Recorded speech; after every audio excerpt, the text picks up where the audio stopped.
And welcome back to the Upside Sports Network. My name is Michael. It has been a while, and welcome to 2023. What a great year we had here at the Upside Sports Network, bringing you all the different coverage from the MLB, NBA, NFL, and the NHL. Our first video of 2023, we're going to get right back to where we were last year with Major League Baseball. There was a bunch of news that happened over the last couple of weeks anyway. We want to kind of go through all of that happened. Some very sad news, unfortunately, this evening, though, in the NFL. Damar Hamlin did suffer an injury during the game between the Bills and Bengals, was rushed to the hospital where he is said to be in critical condition. Thoughts and prayers, of course, with him and his family, the Bills family. And if you guys missed that hit, basically he went to go tackle T. Higgins over the middle in the first quarter of the Monday Night Football game tonight. And didn't look all that scary, nothing out of the ordinary as far as what we've all seen in football before. Basically, T. Higgins, he tried to wrap up T. Higgins. T. Higgins tried to fight for extra yardage and go right through the man. Nothing that we haven't seen before, nothing out of the ordinary. And he got up after making the tackle, took a half step, basically fell backwards, and here we are. There was a pause in the game for a long period of time as the paramedics rushed to keep him going, and so far so good. They have been able to at least keep him with us, and hopefully it sounds like they're getting him good treatment there at the hospital. Sounds like they're at least getting him some tests, which to me sounds like good news if they've at least gotten out of the CPR stage of the incident, and hopefully the best for him and his family. But that's kind of how things went for the NFL today. Just a lot of news around the Bills and Bengals game, of course, and that's kind of where everything needs to go. Understandably, it was a very important game as far as playoff positioning and all that kind of thing. But when something like that happens, everything just needs to fade into the background and just need to make sure he's okay first and foremost. That game probably will get resumed at some point in the next day or two. I can't imagine it would go much longer than that. The NFL doesn't necessarily want to postpone games next week. And while it's surely a disadvantage for both the Bengals and Bills to play on a short week, if they do have to play on Tuesday or Wednesday to play on Sunday, that's just the way the cookie crumbles, unfortunately, for them. And the NFL just has to keep going on. Unfortunately, their season they have this calendar that they have to stick to. And hopefully, again, he is okay. But we'll see how things go there. But welcome back, Mark. Welcome back, Sub-Zero. Appreciate you guys for coming back with us. Will OKC make the play-in? No. I'm pretty sure the Oklahoma City Thunder at some point over the next couple of weeks will make the determination that, hey, we're not playing with the full complement of players that we need to make a push this year, And so they're going to kind of dial back things. I imagine they might trade a few odds and ends. If they really want to reset things as far as payroll, they could trade Shea Gilgeous-Alexander. I put a video about that out there about a month and a half ago now. You guys can check that out from the end of November, beginning of December when I put those videos out.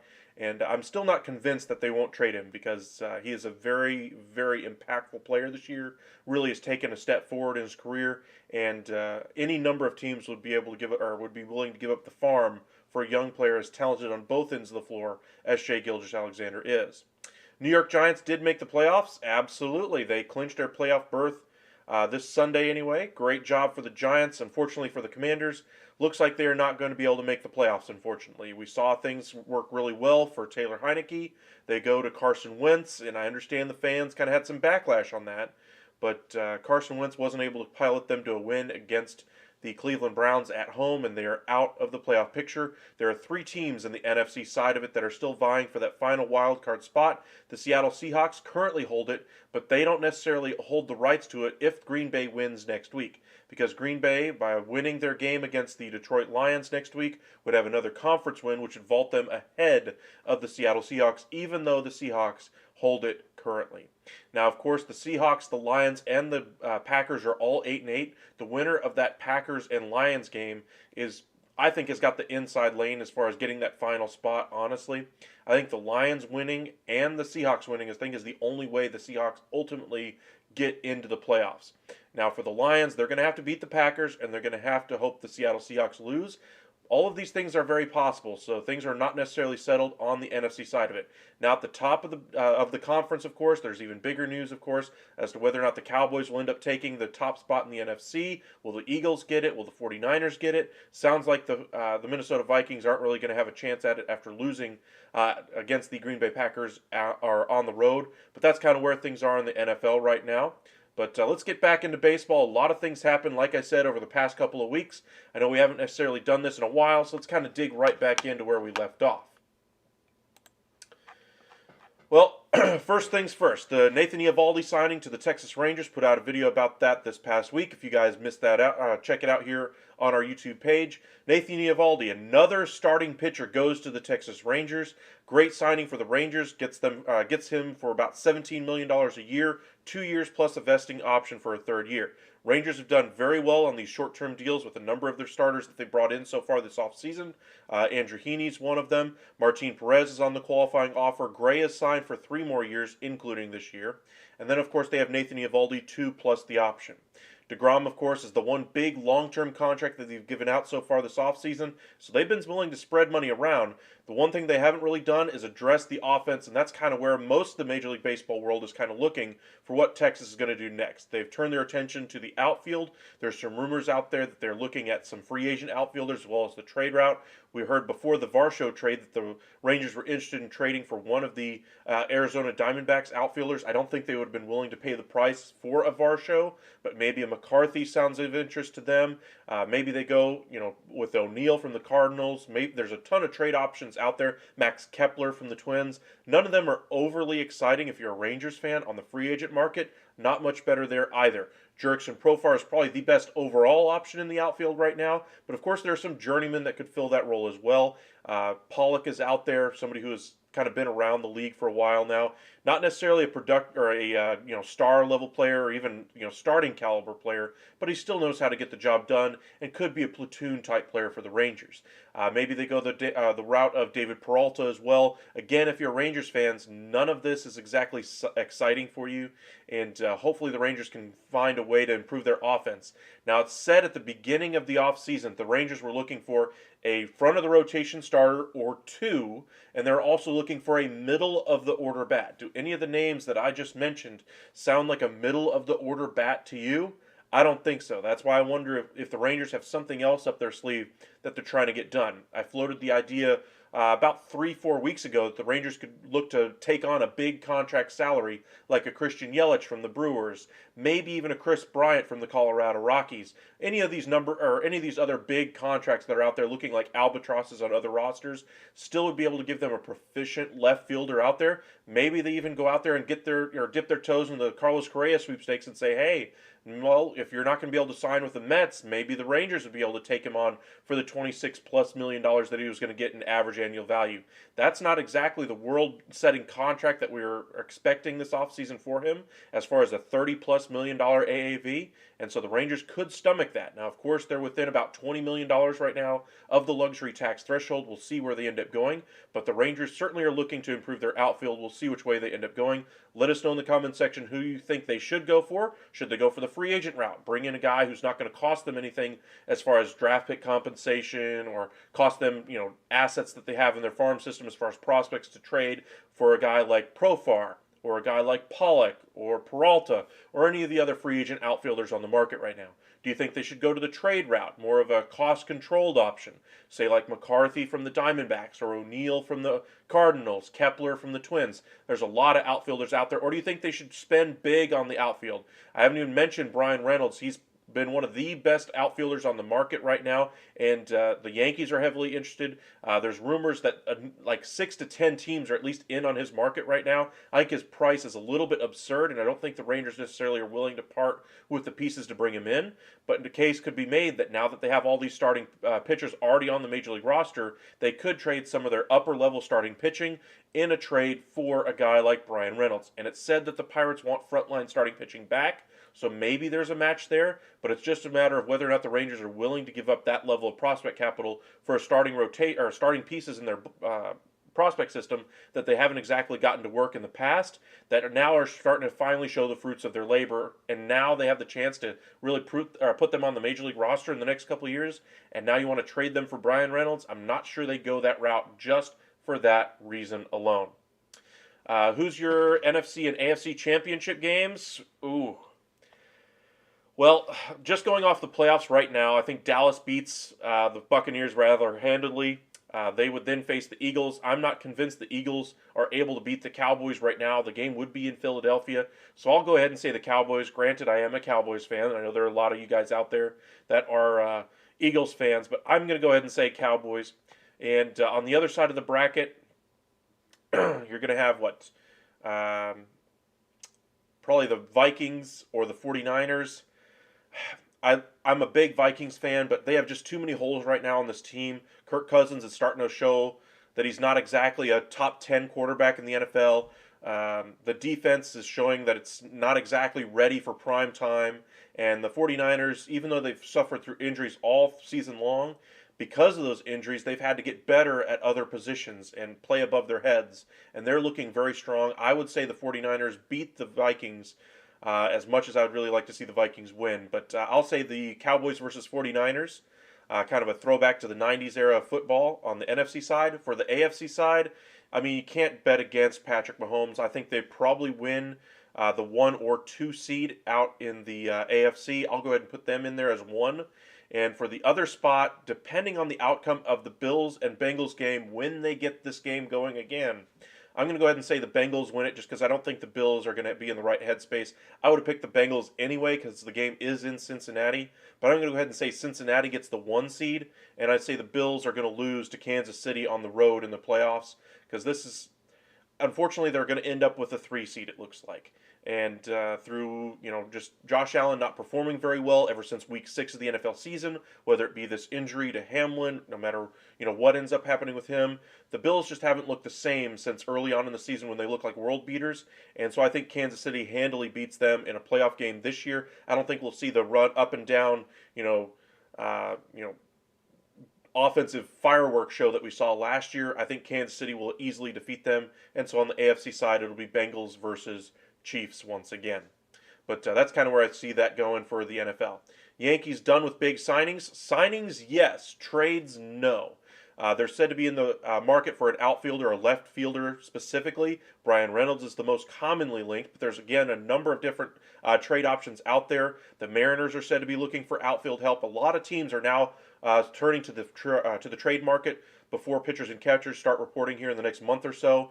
And they're looking to put the finishing touches on their team because the World Baseball Classic is this year, which is why we saw all the big fish already signed this year. Teams wanted to finalize their rosters a little bit earlier this year so that they know what they had going into the World Baseball Classic, spring training, and then into the regular season. But again, the Yankees are not done. They're just turning their attention now to the trade market. I still think that there's room for another starting pitcher on the Yankees pitching staff. Their 1 and 2 right now are absolutely elite with Garrett Cole and Carlos Rodon. Then you have Cortez, Severino as your 3-4 options. I still would like to see at least another depth option, if not better there. That's why possibly a trade for Pablo Lopez makes sense. The Cardinals, though, I think makes the most sense as far as fit for Pablo Lopez. They're looking for a starting pitcher. They have 2 pitchers on 1-year deals right now, so maybe another pitcher going back the other direction. Maybe a 3-team deal with a team looking for another starter could work out there as well. But again, the trade market is just beginning to heat up with the holidays now behind us. We should see a lot more trade chatter over the next week or two. Giants' future is bright, yes it is, but again, there was an article today that they're actually looking to extend the contracts of Daniel Jones and Saquon Barkley. Again, this is one successful year, and they didn't win the division. They're the 3rd best team in the division, and they did have a few lucky breaks go their way early on in the season. My question is Daniel Jones the right guy for them, or is he more of a game manager Trent Dilfer type, and they should go ahead and go into this draft one more time and see if they can get a quarterback before they get to that point?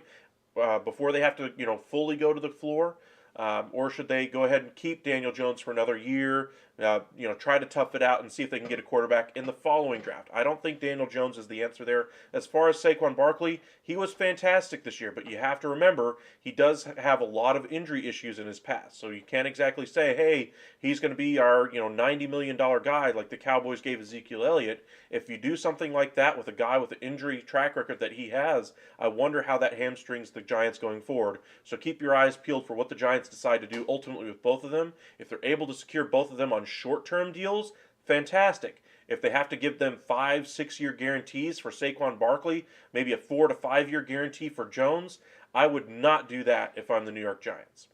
But Happy New Year, Charles. Welcome back. Prayers for Devon Hamlin, absolutely. That's kind of what we opened our show with. Hopefully he is able to recover, but sounds like he's at least in critical but stable condition at the hospital right now, and he is undergoing tests, so hopefully he will be okay. I believe they will indeed complete the game at some point. I expect over the next 2 to 3 days. It's not going to go to Thursday, I don't believe. If it does go to Thursday, we could see the Bills and Bengals games being pushed to Monday next week if that were to happen. So kind of keep your eyes and ears peeled. But I think this probably gets resolved tomorrow anyway. I don't think the NFL wants to push the calendar past Sunday as far as the end of the regular season, just because of because of the way the calendar and TV schedules have to work for the postseason. So keep your eyes peeled for how they ultimately decide to resolve it. But if I had to guess, instead of it being the Monday night game like it was supposed to be today, it'll be the Tuesday night game tomorrow. So again, I expect the Bills to run away with that one once they do get started. I think they'll pick up right where they left off, essentially with a 7-3 lead in the first quarter. 5 minutes and 58 seconds, I believe, were left on the clock at the time of the whistle. But again, the Bills, understandably, are going to be thinking about more important things than football right now. And no matter how important you may think football is, the injury, the way that you saw him get up and then fall immediately back down, something was seriously wrong. You saw that they were immediately started performing life-saving procedures on the field, and were able to at least get him to an ambulance and get him transported to the hospital, and hopefully he will be okay. But that's kind of where things stand with the Bills. If you want to check out more information on that, I invite you guys to check out the Buffalo Bills Twitter page. They are trying to keep you guys updated. I know Bengals.com is what they're announcing in the stadium since the game was in Cincinnati. If you want to get more information as to what's going on with him, as far as what's going on with the game, you might want to check out those sites to keep yourselves updated on what's going on. But as I mentioned, first video of 2023, digging back into baseball, where we kind of finished the year off last year with a lot of success with you guys joining us, subscribing. By the way, if you guys are joining us for the first time, hit that like button and subscribe. We really do appreciate that. And now that we're into the new year, we're going to come out of the gate swinging. Got a lot of videos ready to go, and we'll be filming a bunch of them tomorrow since I have off tomorrow. So keep your eyes peeled for what we'll have coming for you. Some news about Sean Payton. That's sure to catch a lot of your guys' attention. I know we have a lot of Broncos fans out there, Chargers fans, some Cowboys fans out there. You might want to pay attention to that one. I know some Saints fans specifically. that would be very interested to see if Sean Payton does come back to the NFL. If you guys want to check out that video, keep your eyes peeled tomorrow. Make sure you turn on your notifications. Follow us on Twitter at UpsideSN. You can find us on Facebook as well. I know, Mark, you found our Facebook page. Appreciate you for following us there as well. And appreciate you guys joining us for our first video of 2023. Now, as I mentioned, there's been a lot of things that happened over the last couple of weeks that we haven't really gotten into. The one that's probably taken pretty much most of the baseball media by storm is the Carlos Correa saga. In case you missed it, Carlos Correa, we'll start at the beginning from last offseason. He was part of a big free agent shortstop class that was expected to get big money contracts anyway. He was hoping to top the contract of Corey Seager, who got 10 years at $325 million from the Texas Rangers. The biggest contract offer that he got was from the Detroit Tigers, 10 years at $278 million, I believe. He turned that down because obviously he wanted more money and ultimately decided to sign a 3-year, $105 million contract with the Minnesota Twins with opt-outs after the first and second year. In case you guys are wondering, if you do quick math on that, that's $35+ million a year that he got last year from the Minnesota Twins as far as average annual value. Then this offseason, he enters another strong free agent shortstop class with Xander Bogaerts, Dansby Swanson, and Trey Turner. Trey Turner goes to Philadelphia. Xander Bogaerts leaves and goes to, a surprise, the San Diego Padres, and Dansby Swanson goes to the Chicago Cubs anyway.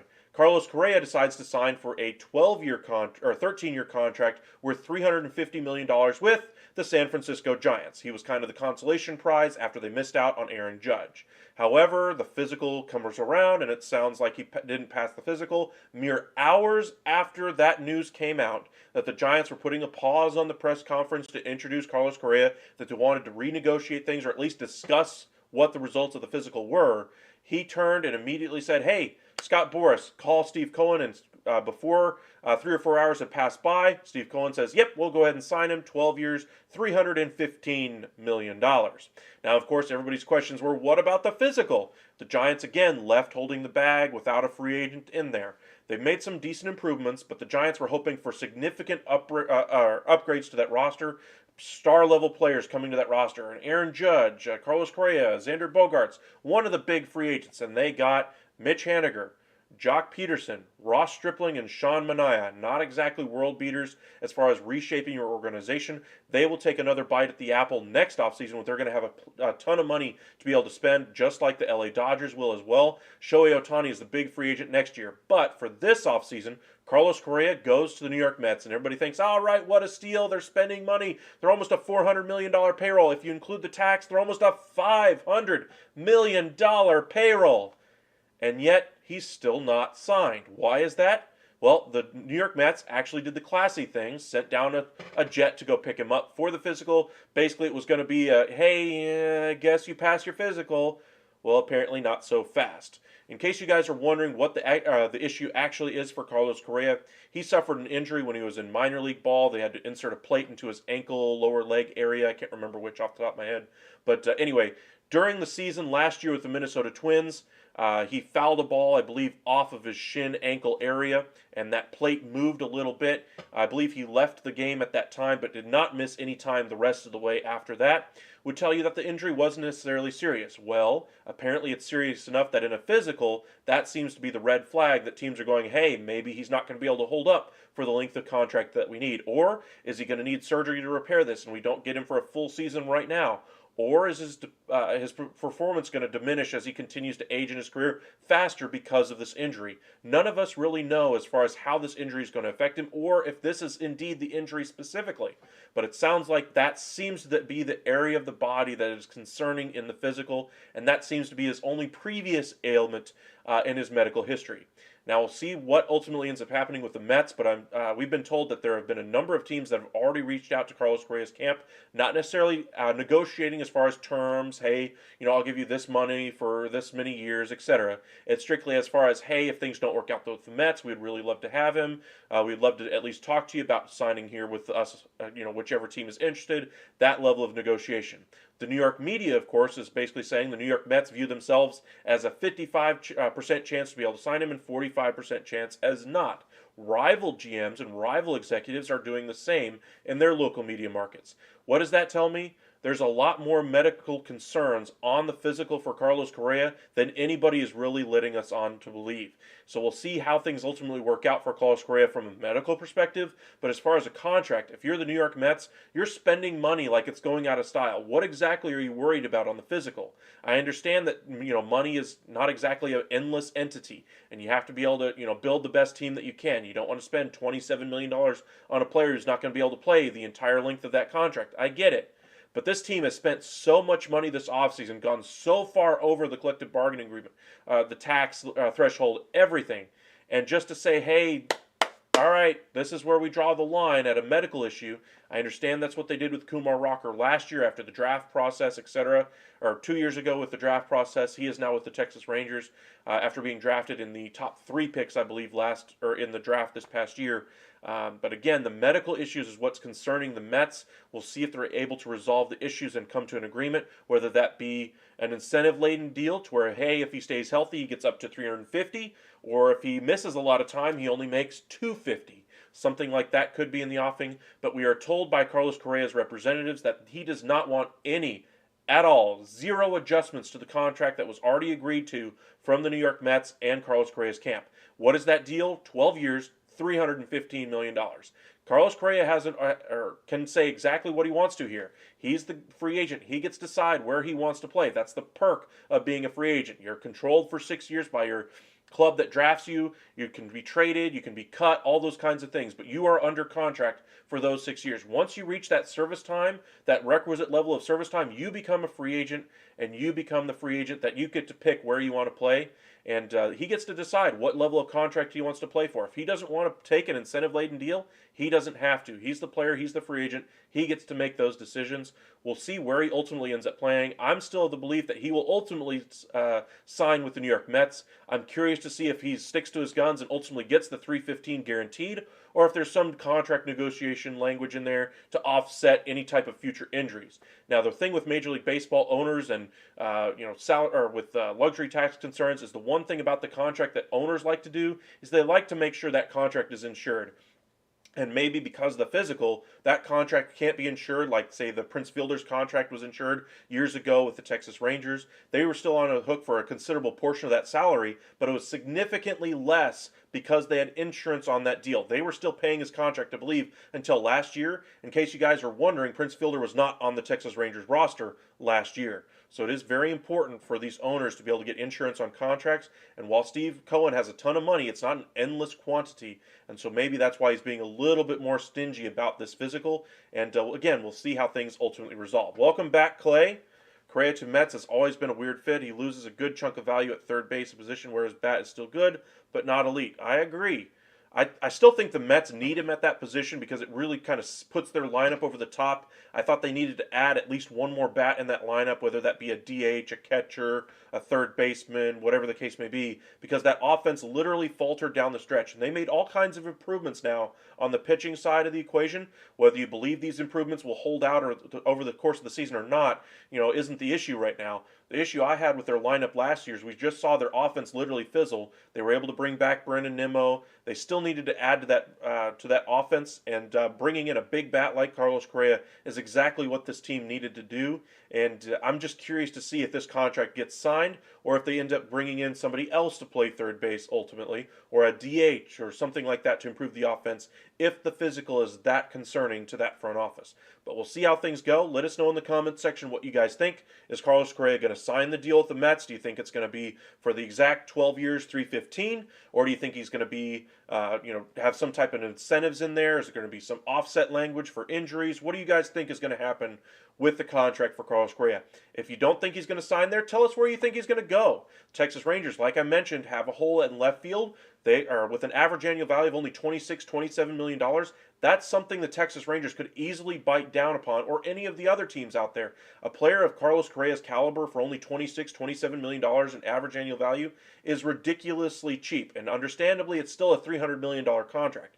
That's not what I'm saying. The $26+ million in average annual value is nothing compared to what he earned last year with the Minnesota Twins. Of course, you still have to be able to eat the full length of that deal. Is he going to stay healthy, etc.? But the 26 shouldn't be an issue, at least currently, for a lot of teams if you need a shortstop. But again, most of the shortstops have already been eaten up on the market, of course. The best one that's in free agency right now outside of Carlos Correa, if you still count him, would be a guy like Elvis Andrus. There's a big step between Carlos Correa and Elvis Andrus right now. And I don't think anybody's really paying attention to that yet. But again, the Mets still have the ball. The ball is in their court. They have the wherewithal to go ahead and sign the deal. I understand, or I would think that Carlos Correa would sign it immediately if they said, hey, we'll go ahead and do it. The fully guaranteed deal, 12 years, 315. If they don't, and they say, hey, we want this offset language in there, we want some incentives in there, then I think Carlos Correa really needs to evaluate, does he want to be a member of the Mets? Does he want to play third base? Is he willing to play for an incentive-laden deal? Is he willing to live with the offset language? Is he going to be able to live with moving off of his natural position of shortstop and playing third base next to Francisco Lindor? Those are all questions Carlos Correa is going to have to consider. And during the holidays, of course, he had other things on his mind, I'm sure. But he's been through this free agency process now for almost a complete full 2 years. I understand he's going to want that long-term security, and that's probably why he doesn't want to deal with any of the offset language. He just wants the guaranteed money that he expected when he agreed to that deal, 12 years, 315 with the Mets. But again, we'll see how things ultimately end up going for him. Now, as I mentioned, there's been some other news that has happened around Major League Baseball. One we'll have a video on tomorrow is that Evan Longoria, yes, that Evan Longoria, formerly of the Tampa Bay Rays, more recently of the San Francisco Giants, has agreed to a 1-year, $4+ million deal with the Arizona Diamondbacks. Arizona obviously needed to improve their offense in the infield. They made the trade, Varsho, to bring in Gurriel and Moreno, trying to rebuild this offense and position players around that team anyway. They still have a plethora of good outfield, young players in that outfield. They needed to get some improvement in that infield. Longoria isn't necessarily the same player that he was with the Rays. He isn't even close to that player anymore. But a 1-year, low-cost offer here to bring some veteran leadership to that team, to a very young team, could be exactly what the doctor ordered to make this team possibly leapfrog the Giants in that division. Wouldn't that be interesting? The Giants go from possibly having Judge and Correa, Haniger, and all these other pieces coming back into the fold to not having Judge, not having Correa, and possibly finishing 4th in the division and being leapfrogged by the Arizona Diamondbacks. That would be a heck of an offseason for the Giants. Giants fans are sure to let their voices be heard, as we've already heard them all offseason already. Farhan Zaidi, the president of baseball ops there in San Francisco, has his work cut out for him going forward. He has to right the ship at least next offseason. If they don't land the big fish next offseason, I don't think he lasts much longer there. He was brought in there to be able to compete with the Dodgers at that level. He came over from the Dodgers anyway, and the Dodgers are still, leaps and bounds ahead of the Giants, at least as of right now. But that was one of the signings we saw. Another one was the Miami Marlins have decided to bring in Gene Segura. That Gene Segura from the World Series, the NL pennant winners, the Philadelphia Phillies. He signed a 2-year, $17 million deal to go to the Miami Marlins, improving their offense just a little bit. They needed to improve to get some offense in there for them. And I don't necessarily think this leapfrogs them above anybody in that division. I do think it gives them a good veteran in that lineup, somebody that they can count on, somebody they could even trade at the deadline, either this year or in the offseason or even next deadline. But I don't think he's going to necessarily bring them a World Series title. Do I think he's a good piece for them? Absolutely. He's good. Or he's usually a good on-base guy. Had a little bit down year this year offensively. Hopefully he gets back to his career norms, but we'll see how his career continues with the Miami Marlins. Now, Miami, of course, is looking to trade some of their starting pitching, whether that be Pablo Lopez or Jesus Luzardo, but they are not going to be trading Sandy Alcantara. They also have a really good young phenom pitcher anyway in the minor leagues. I want to say his last name is Perez. I just read the article on him a minute ago. I'm sorry, I can't remember his full name. I want to say it's Oliver Perez, something like that, something Perez. But he looks to be the next great thing out of that Miami Marlins pitching staff. Anyway, remember how young they brought up for Jose Fernandez at 20 years old. Not saying that they're going to do that this year, but possibly next year is when we could see him on the major league roster. That'd be a 1-2 punch that could be the foundation of the next great Miami Marlins team. So they could stand to lose some of their good young starting pitching that they already have on the roster to improve that offense. That offense has been nothing short of anemic for the past several years now. They've tried addressing it with Avisail Garcia, World Series MVP Jorge Soler.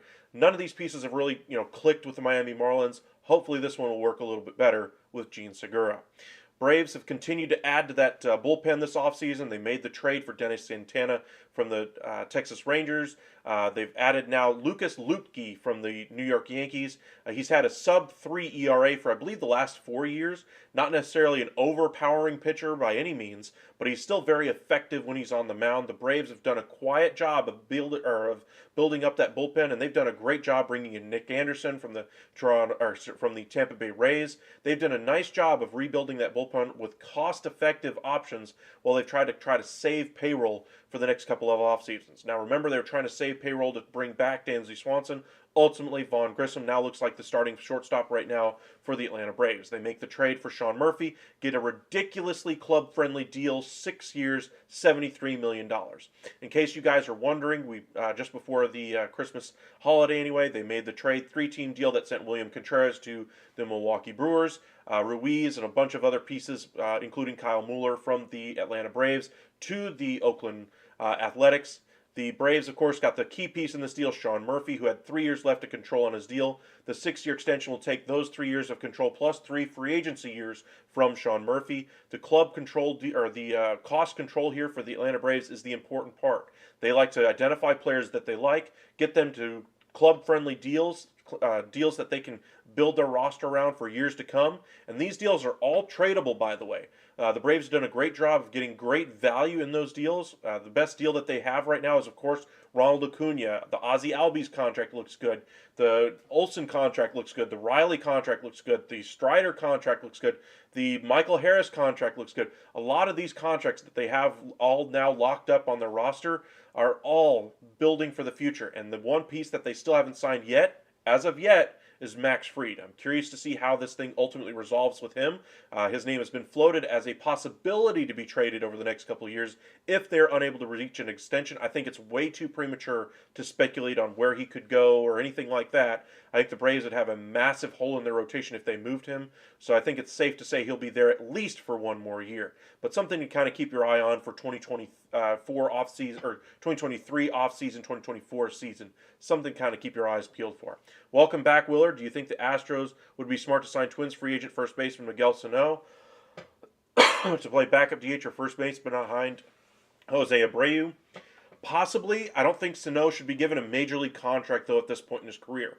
The only team I could see him possibly be going to would be a complete rebuild of a situation where you're trying to rebuild his bat. Say a team like the Cincinnati Reds, the Pittsburgh Pirates, teams like that are looking for lightning in a bottle, that type of thing. And Sano going to the Astros, I think with the minimal at bats he would get there in Houston, I don't think it would be good for him. I don't think it would be good for the organization. I think a perfect fit for the Astros right now, surprisingly to me, would be Jurickson Profar. Just the multi-positional flexibility he would bring. Sure, they brought back Brantley. Sure, they have Alvarez that can play that same left field spot. Profar, though, would be kind of the Ledmus Diaz of this team. He'd be able to play third, second, short, first, left, right.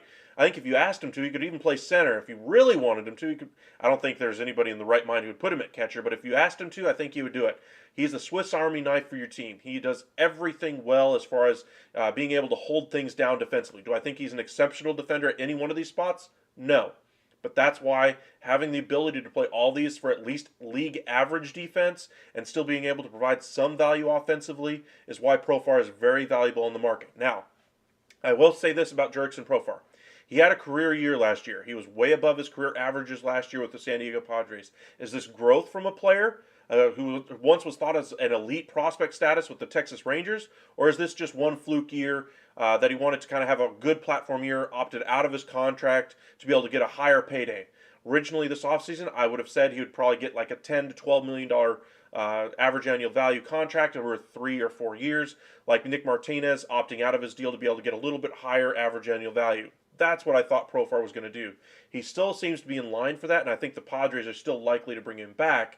But Profar right now has a very healthy market with a lot of teams still in the market for some outfield help. And Profar could certainly be a left fielder or your everyday left fielder while you're bringing up some young guys. The Texas Rangers, a Bubba Thompson or Ezekiel Duran. The Astros being able to play all types of different positions. The Mariners could use a left fielder. But there's a lot of teams that could use a guy like Profar that can play literally anywhere on the diamond. Should you have a big injury or should you lose out on a big free agent? say like if the Braves didn't have Grissom, they could plug in Profar there for one season and be okay at shortstop. He is very good defensively as far as being able to handle a lot of different positions. Not saying he's elite at any of them, but I'm able to say, or I can comfortably say he can handle it with league average defense and still be able to bring a little bit of something at the plate. And Profar should be highly sought after with what's left on the free agent market. That's why you wish Houston would trade one of their star pitchers like Garcia plus Pedro Leon for Brian Reynolds and a pitcher. I don't think you're going to be able to do that. I mean, first, the Astros have a lot of question marks around their rotation for me, just because they don't have that number one guy at the head of the rotation like a Cole or a Verlander to take the pressure off the younger guys. And yes, I'm still considering Valdez a younger guy. He's proven that he's very good. I just wonder if he's able to be the guy in a rotation. We haven't seen him be able to do that. Now, this will be the first time he's been asked to do that, and of course he could succeed. But there's a lot of question marks in that rotation for me as far as having somebody to fall back on in that rotation and say, hey, this guy has done it before. This guy can take the pressure off of all these younger guys in the dog days of summer when they start to have issues with command, when they're not able to get that third out of the inning, and they, with 2 outs, they give up the 2-out walk, and then it turns into a 2-run home run. Those are the issues that I think they're going to have to grow through this year with the Houston Astros. Not to say that these pitchers can't do it. I'm just saying that they haven't been asked to do it because they've been able to rely on pitchers at the top of the rotation to take the heat when that rotation starts to falter. Now, the rotation, of course, was the best in baseball last year. They had the Cy Young winner in Justin Verlander. He goes to the Mets. How good of a rotation do they have? I still think they're one of the top 2 or 3 rotations, if not the best rotation in all of baseball right now. But there is some competition now, even in that own division. The Seattle Mariners have drastically improved their rotation over the last 365 days. The Texas Rangers, just in the last, 2 months, have rebuilt an entire starting rotation that is up in the top 5 of the American League. Easily. That division is so much better right now, and I don't think you're going to be able to count on, say, 13 to 15 wins from the Texas Rangers, another 13 to 15 wins from the Seattle Mariners. Why? Because the schedule's also going to be different this year. You're only going to be playing your division rivals 13 games this year to try to increase schedule balance, to increase rivalries from all kinds of different teams, allow bigger teams, bigger market teams to go to these smaller market clubs and be able to play them more frequently, drive up ticket sales, make the schedules a little bit more even, travel schedules a little bit easier as well. That's why the schedule is going to be changing for the first time this year. Of course, we still have the shift issues to resolve on the field. They have the bases different as well. Throwing over to first base, the rules are different. The clocks, all of these things are changing in Major League Baseball. And who says Major League Baseball is stuck in the mud? They've changed a whole lot of things in the last, 365 days. They're trying to bring about an international draft. There's a lot of things Major League Baseball is doing to try to improve the game. So way to go, Rob Manfred. I know he gets a lot of grief, but you can't say he's not trying to improve the game. That's exactly what he's been trying to do. He's made a ton of changes. Now, the one thing I think they should have done that they kind of got their hand caught in the cookie jar for this past year is that they were experimenting with baseballs. There was a researcher anyway that went to a whole bunch of different ballparks, collected baseballs from a bunch of different games, basically found that Major League Baseball was using 3 different baseballs last year. They're using a different baseball for primetime games and Yankee Stadium games. They're using a different ball in certain markets as well, and we'll see what ultimately ends up happening with that. But if they had just come out from the beginning and said, hey, we're experimenting with baseballs, we're trying to figure out how to improve this game, if they had just said something like that instead of just pushing it under the rug and saying, oh, no, this isn't happening, then they wouldn't have the firestorm that they're going to have at some point over the next couple of months. It's a very small story right now, but it's going to get much, much bigger as we get closer to opening day. Welcome back, Jose. Happy New Year, everybody. Welcome back. I do think that the Astros should have done something instead of, just allowing him to walk. I understand that Jim Crane doesn't want to give long-term deals out there. He doesn't want to go over $40 million for a pitcher who's entering his, age 40 season, coming off of a Tommy John, one successful year. But he is still fantastic. But we'll see how things are going to go. Almost spells like string training baseball. Hang in there, guys. Yeah, we're getting closer. Welcome back, Anthony. But are they still going to use juice balls, dead balls, Goldie Luck balls for Yankees to win? The other team also got to use those balls in those games. It wasn't like they're using them one or type of ball for the team the Yankees were playing, and then the Yankees when they were hitting. It's not like they were using different balls in the same game. That's the difference there. So that's where your argument kind of falls apart, Willard. Understandably, they were using them in different locations, etc., and that's the issue there. That and they weren't telling the public about or the realistic expectations for what they were doing. They didn't even tell them that they were doing it to begin with. So that's where I think Major League Baseball's got to own up to their mistake there and just say, "Hey, we goofed up. We should have told you what we were doing." If they just do their mea culpas and all those kind of things, I think Major League Baseball will be much better for it. What are your thoughts on Damar Hamlin's heart attack? And do you think the changes in the NFL increasing the thickness of the pads for position players? Way too early for any of that stuff. All I can say is Damar Hamlin, in case you guys missed it tonight, was basically doing a routine tackle on T. Higgins. T. Higgins basically had his trying to fight for extra yardage, basically trying to fight through the man. Nothing we haven't seen 1.5 million times in every single NFL game in the history of our lives. But this one, he did get hit pretty hard. I'm not gonna say he wasn't, but NFL you do hit hard pretty much every single play, and he got up, didn't even take a full step, and immediately fell straight backwards. And they immediately performed life-saving procedures on the field for him. CPR was administered along with AED. I don't know what that is off the top of my head, but life-saving procedures were performed on him. He was put into an ambulance roughly 30 minutes after the incident occurred and rushed off to the hospital after they're able to at least get him stable enough to go on the trip to the hospital. He is in critical but stable condition, is undergoing tests, and that's basically the last I heard before I came on here live with you guys. So again, thoughts and prayers are both with his family, him, the Buffalo Bills organization, the NFL as a whole. It's a big thing as far as the importance of the man that's injured. Kind of pales and makes everything else pale in comparison. The Buffalo Bills and the Cincinnati Bengals were vying for the number one seed in the AFC, 1 week away from the playoffs here. We're in week 17, week 18 next week anyway, and then we'll be in the playoffs. And the season's winding down to a close, and then you have something like this happen. In case you guys are wondering, they will probably resume this game either tomorrow or the next day. I can't imagine it going any further than that. NFL has a schedule to keep, commitments with TV advertisers, all those kinds of things that they have to consider as well. So I'd imagine this game gets back underway tomorrow, maybe at the latest on Wednesday. But there was no way they were going to be able to play that game. Josh Allen was visibly shaken on the sideline. They said that they would try to give 5 minutes to be able to warm up after they had gotten him into the ambulance and off the field. The head coaches kind of came together and said, "Hey, we'll at least talk it over with our team. We'll give it a go, and if we're able to go after 5 minutes, here we go." Well, they tried to fire each other up, or at least Stephon Diggs, after crying minutes earlier, tried to give his team an impassioned speech to get him fired up, and there was no doing it. It's just a heavy thing, and we'll see how things end up working out. But again, thoughts and prayers with Damar Hamlin tonight. What do you think caused the Colorado Rockies to trade with the Marlins for Edward Cabrera and Brendan Rodgers fall through? I don't think it was necessarily a trade that was on the 1-inch line or anything like that.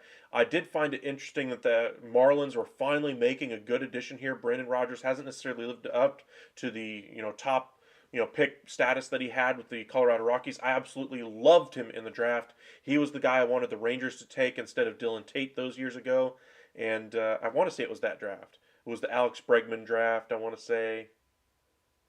Or was it the year after? Anyway, it's a few drafts ago. Brendan Rodgers, Joe, is still a very productive player. He's not necessarily the top, overall player out of that draft or anything like that.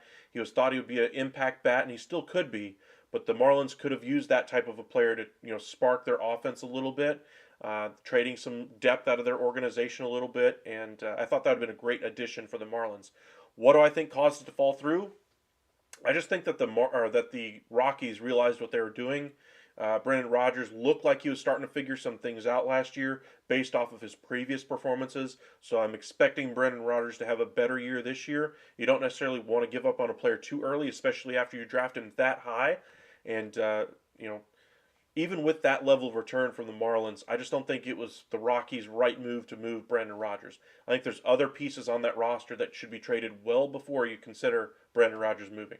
From what I hear, the commissioner threatened to fire anybody who reported those baseballs.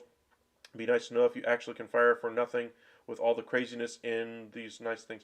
Okay, so Willard, you're referring to that the non-disclosure agreement that Major League Baseball has with their employees as far as trade secrets of the game, those kinds of things.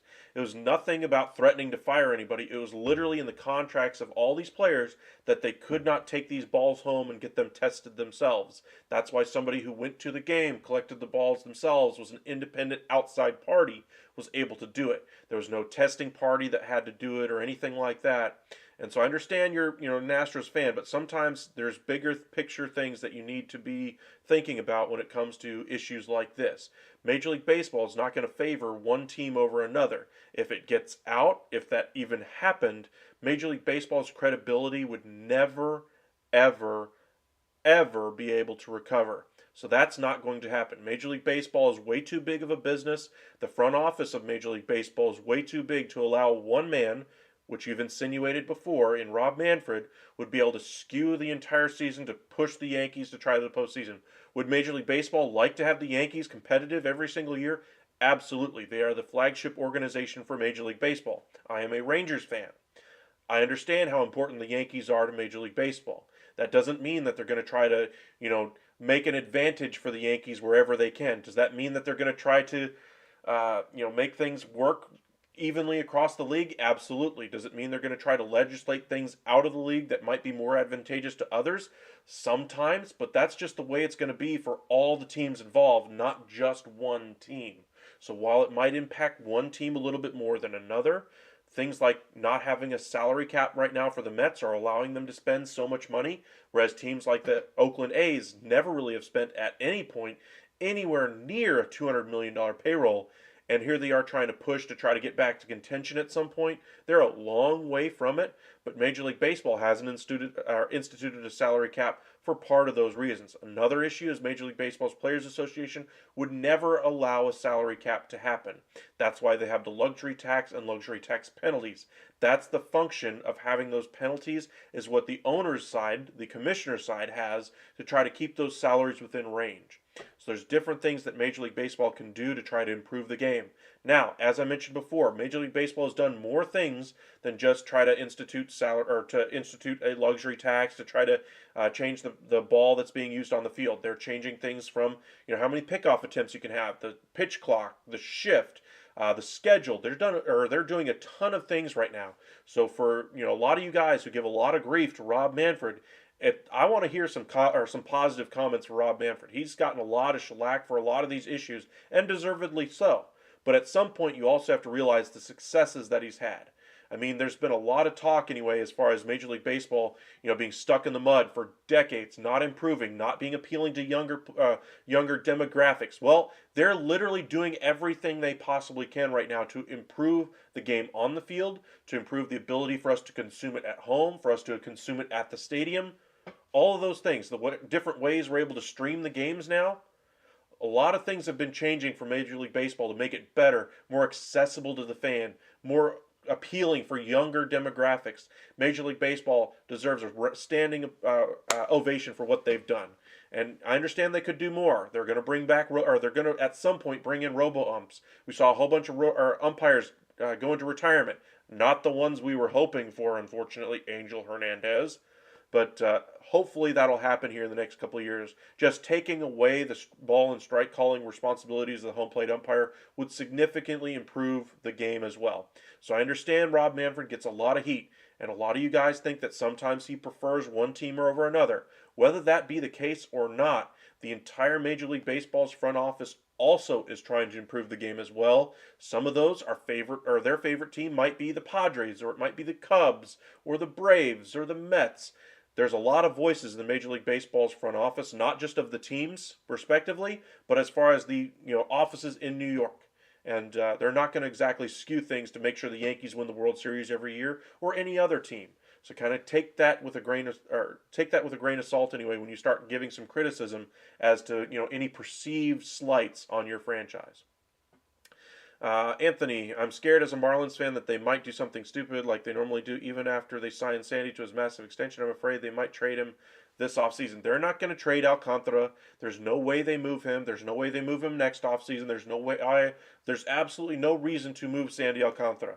Why is that? Because they're about to hit their next wave of competitive baseball for Miami. Do I think that they're going to be there this year? No. Do I think they could be there next year? I think that's when we could start to see the ball rolling. But in 3 years' time, that's when I think the Miami Marlins are going to have their starting rotation the way they want it. Hopefully, some of these young players begin to hit, and then they can invest successfully in some of the free agents out there. I would say the Soler contract, the Garcia contract, both have been flops so far. Of course, they've only had 1 year of Soler, so maybe he gets back to a little bit of the performance that he had with the Braves. But there's been a lot of turmoil going over with the Marlins organization. Pieces just not working out. Lewis Brinson, Real Muto being traded away to the Phillies. A lot of things that have been going on. But we'll see how things work out for the Marlins. But I don't think you have anything to worry about with Sandy Alcantara being traded. I think you're going to hit your window of competitiveness here in the next 2 to 3 years.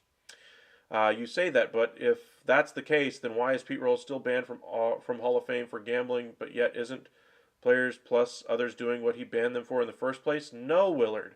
Again, you're pushing back on the wrong things. Pete Rose absolutely embarrassed the game of baseball, and I understand why Rob Manfred said what he said this past off season when he said, hey, what exactly has he done? Has he changed anything about what he did to impact the game? The game was very different back then as far as how it's viewed. And I understand with Major League Baseball getting in with ad revenue for like DraftKings and those types of things. That's different than actually betting on games. And we saw in the NFL this year, Calvin Ridley was suspended for a year for betting on games. We just saw Miles Austin, former Dallas Cowboys wide receiver, current New York Jets wide receivers coach, bet on games and was subsequently suspended for a year as well. I'll be shocked if he gets another job in the NFL at this point. Teams, the sport in general, does not like it when you bet on the games at all, and I think they're still going to take a very hard line on that. Ad revenue is another thing. Advertising for a site is another revenue stream that Major League Baseball is going to tap into. Does that mean they're going to try to, fix a line one way or the other? No, that would diminish the credibility of the game. But we'll see how things are ultimately worked out. Pete Rose tests positive for steroids but goes into the Hall of Fame.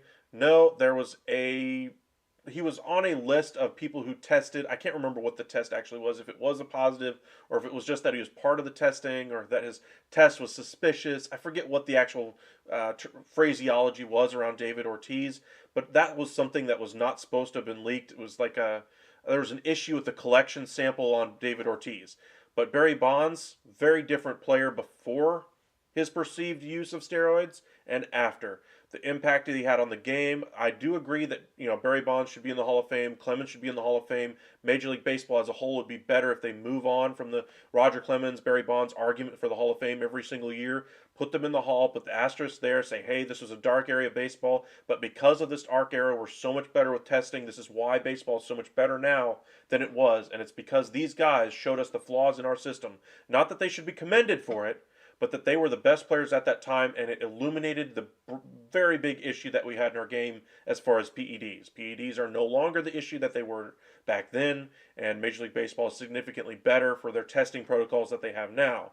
Does that mean that they should be viewed the same way as other players who got in clean? Absolutely not. And that's going to be understood when they're in the Hall of Fame, which, by the way, is a museum to celebrate the best players in the history of the game, but also the most famous and most influential and most impactful on the game as well.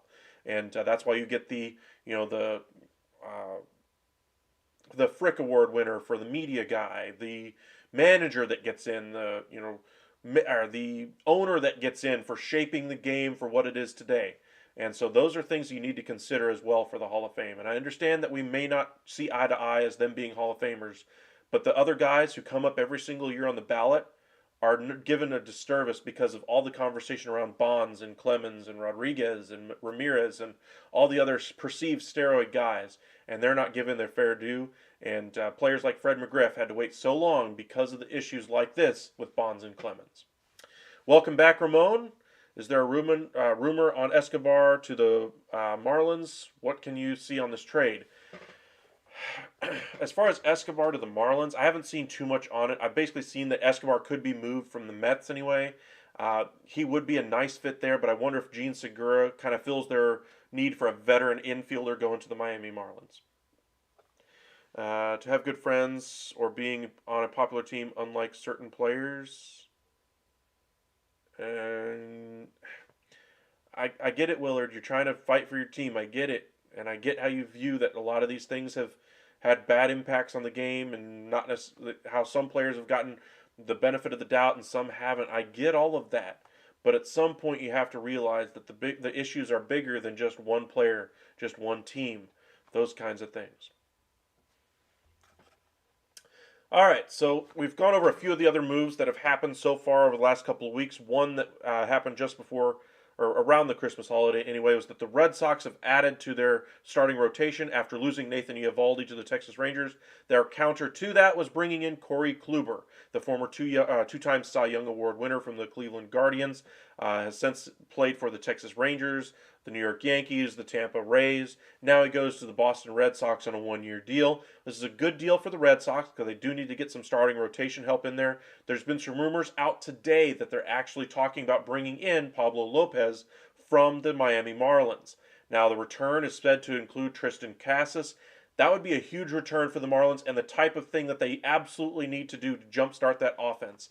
Now, is he necessarily hit at the major league level? Not yet. But he is a very good prospect, somebody who could really jumpstart that team. Garrett Cooper could possibly go the other way and play for the Red Sox as well, free up first base for Casas to play every single day on the major league level, or just platoon Cooper and Casas until he's ready to play every single day at the major league level.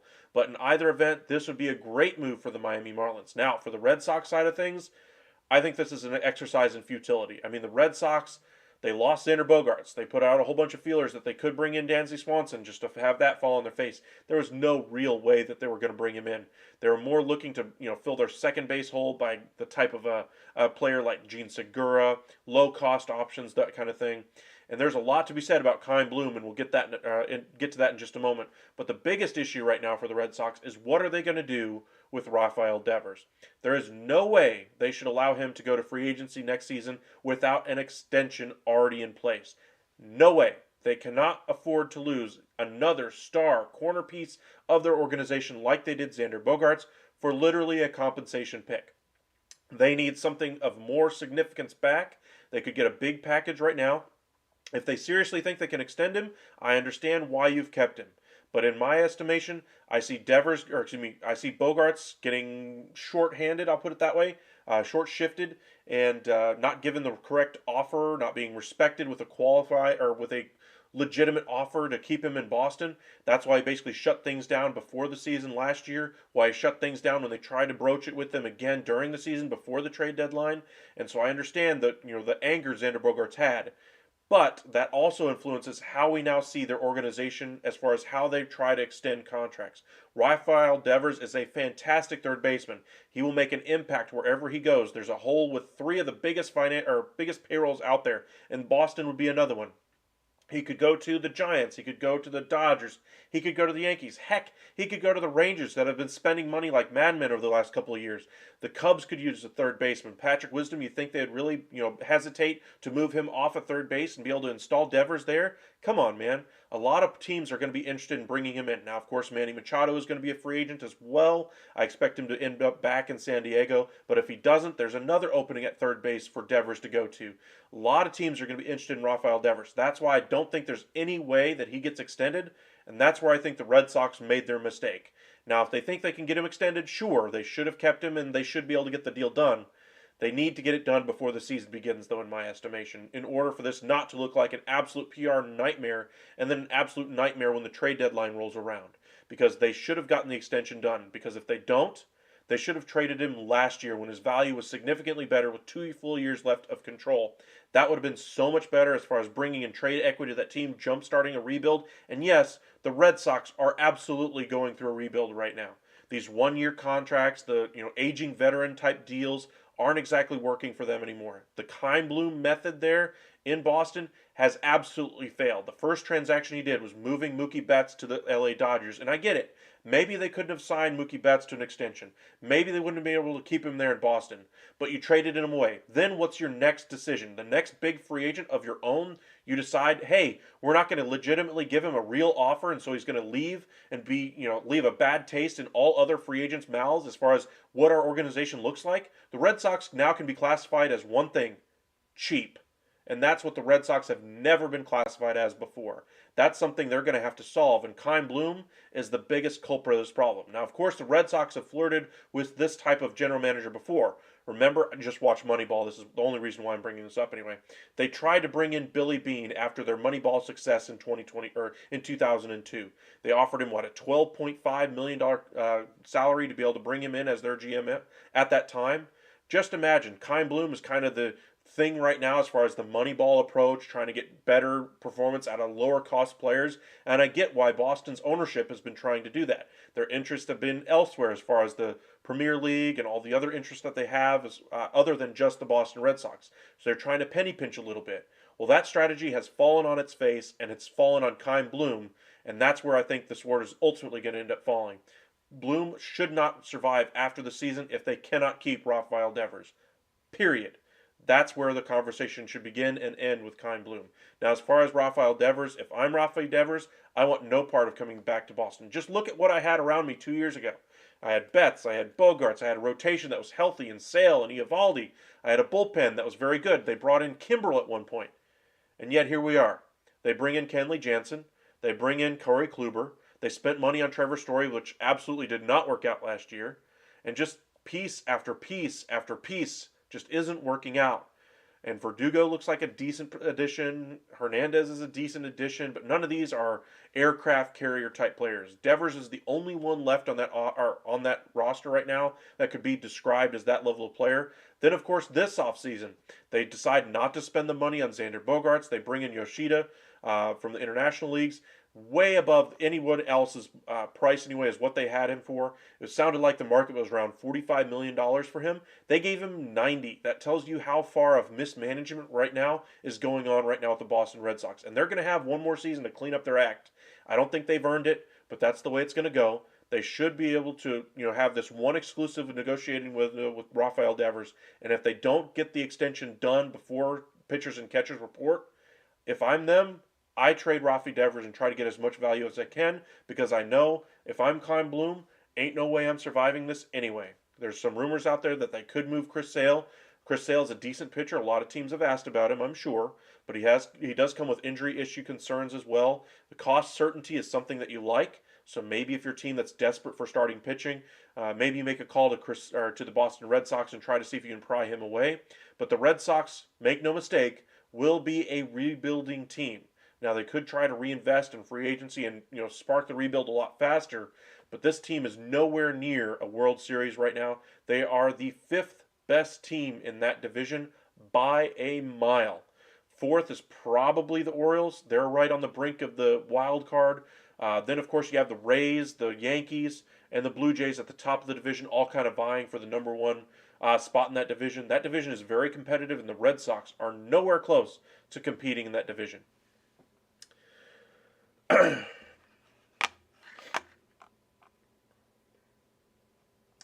One thing, why did MLB Tonight show a couple weeks ago, the same Roger Craig's son hugged Mark McGwire after hitting a home run against the Cubs to break Roger Maris' home record in the NL, but yet he is gonna throw the Barry Bonds underneath the bus.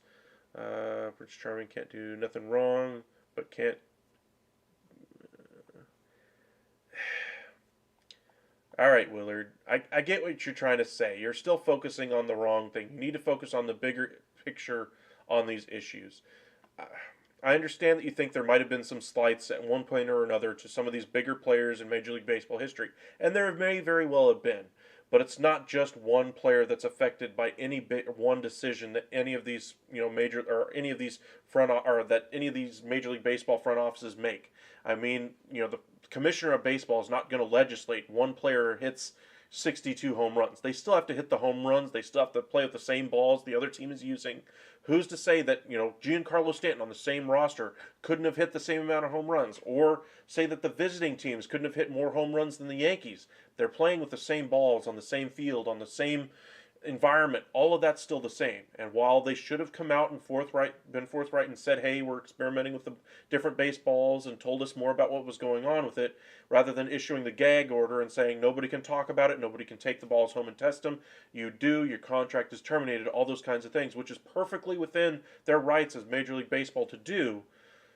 That's what they should have done, is just been forthright about it, and that's something that they're going to have to answer to at some point over the next 365 days.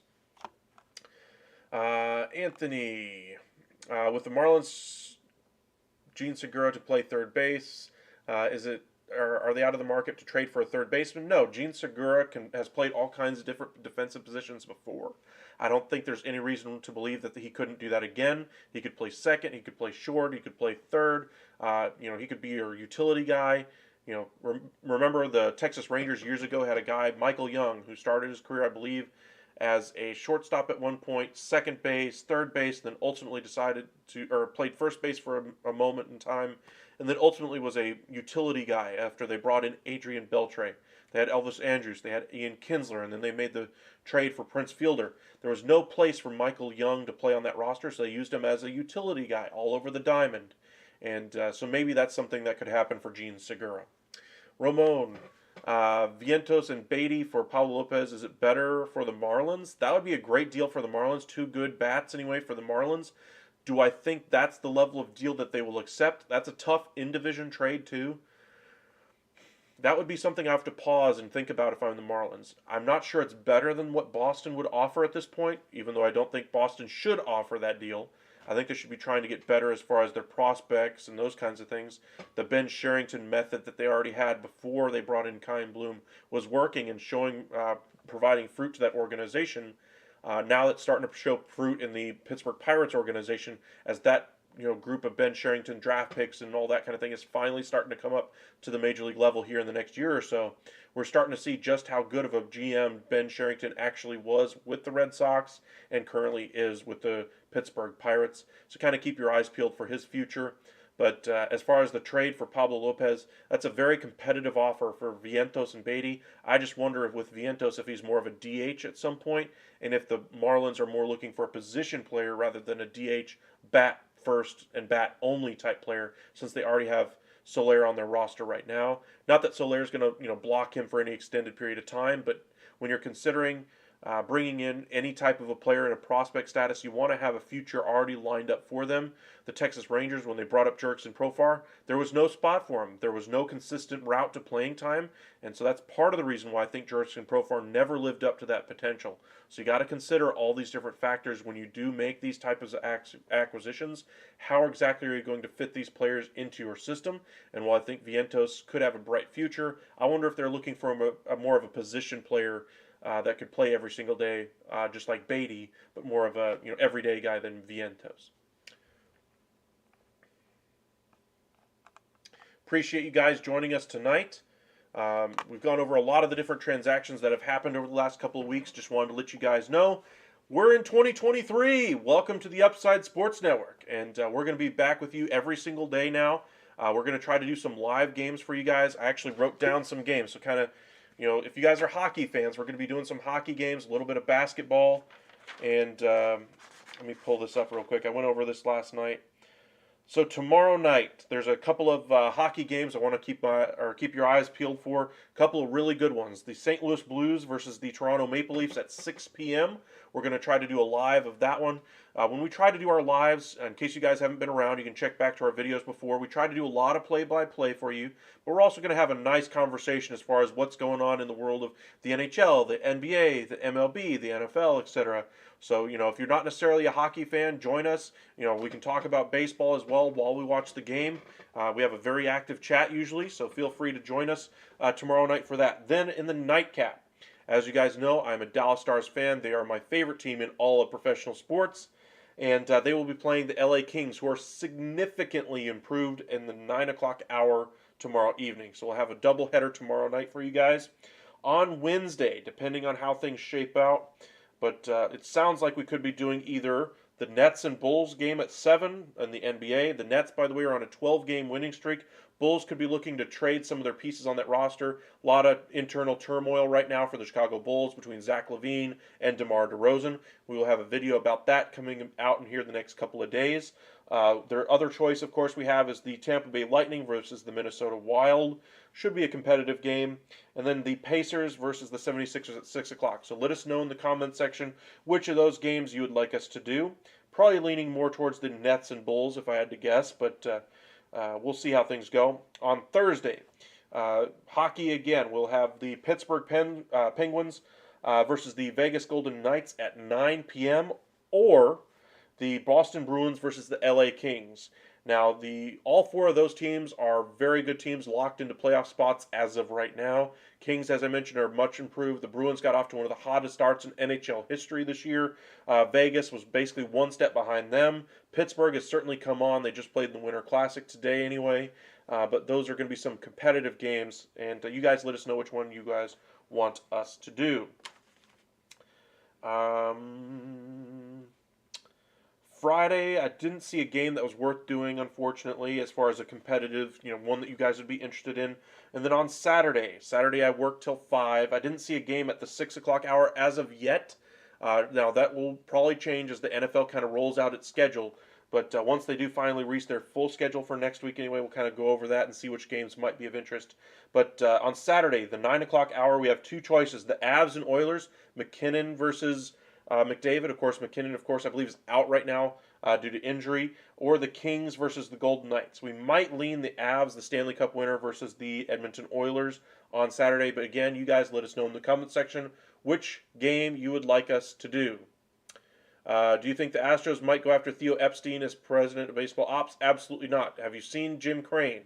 He is absolutely an overbearing figure on that organization right now. He is going to go with somebody he can trust, somebody he can talk to, somebody he can give orders to. And sure, he is the owner of the team and has every right to do that. Theo Epstein is not going to tolerate any of that nonsense. He could go any number of other places before he goes to Houston. I think it's going to end up going to a guy that they already have in-house. I can't remember his name. It starts with an F. Fickle, Firk, something like that.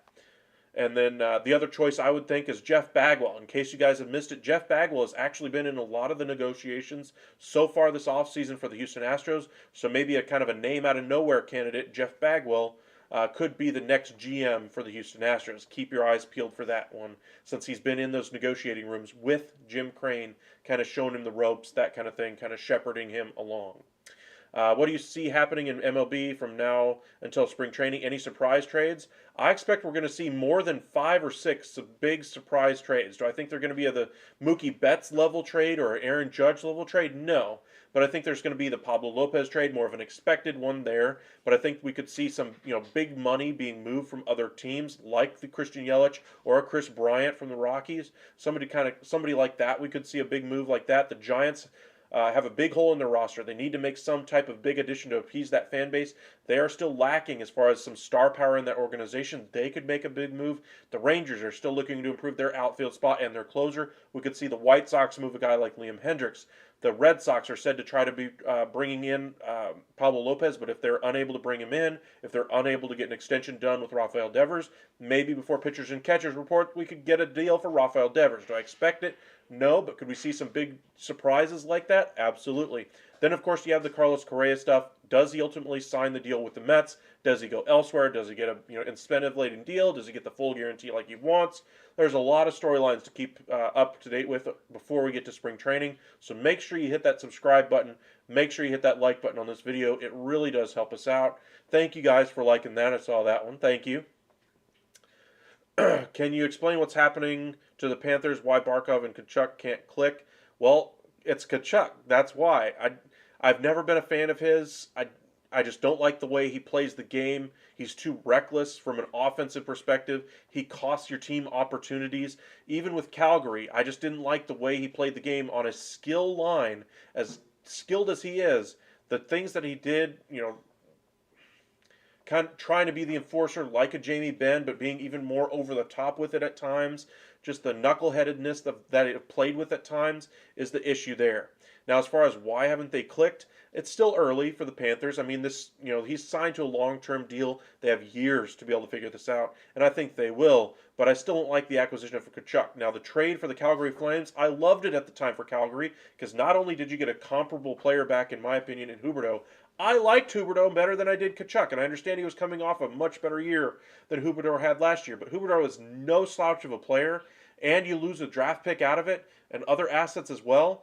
At the time, it was an absolute slam dunk of a win for the Calgary Flames. Then they brought in Nazem Kadri as well because they were able to save a little bit of money from the Kachuk going elsewhere and Gaudreau going elsewhere. An absolute slam dunk of an offseason from absolutely terrible losing Johnny Gaudreau, Johnny Hockey, to being able to turn to Kadri and Huberdeau and picks. Come on, the Flames absolutely fleeced the Panthers in that trade for Kachuk. Can you see the Marlins trying to convince Theo Epstein to become president of baseball ops? No, for two reasons, or for two words, I should say. Derek Jeter. Derek Jeter is basically the equivalent to compete at all costs in Major League Baseball. He is the Tom Brady of Major League Baseball. He will do whatever it takes to win. We saw that when he was with the New York Yankees. We saw his competitive spirit there, struggling to try to make that Marlins situation work. He finally got some big-time free agents willing to sign there. The one I'm referring to right now is Nick Castellanos. He had basically already negotiated the deal saying, hey, he's willing to come here. All you have to do is basically give him a representative offer, 4 years, 80, and boom, you get the deal done. You get the biggest free agent that you've ever signed offensively. You jumpstart that team offensively, and sure, Castellanos didn't necessarily have a great year last year with Philadelphia, but at the time, he was the best hitter in Major League Baseball for the past year and a half, and the Miami Marlins ownership said, nope, can't do it. We're going to go with Avisail Garcia. And that was the straw that broke the camel's back for Derek Jeter. Now, as far as your question for Theo Epstein, he takes one look at Derek Jeter and says, hey, why didn't exactly it work in Miami? Oh, they weren't willing to spend money? Nah, I'm good.